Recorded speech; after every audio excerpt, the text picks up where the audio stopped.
ఇంకా లక్ష్మి మిత్ర ఇంటి నుంచి వెళ్ళిపోతూ ఉంటే సోఫాలోంచి లేచి కింద పడిపోతుంది. అది గమనించిన మిత్ర లక్ష్మిని పట్టుకుంటాడు.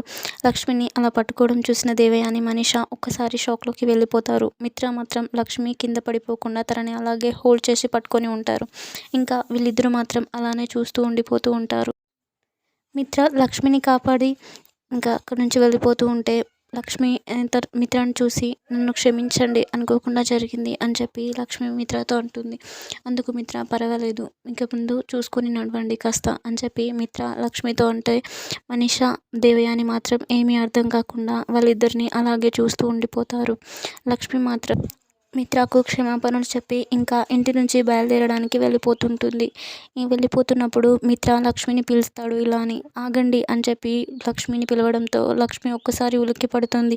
ఏంటి ఈయన గుర్తుపట్టేశాడా ఏంటి నన్ను అని చెప్పి మిత్ర కూడా లక్ష్మి వైపు రావడంతో లక్ష్మి మరింతగా భయపడిపోతుంది.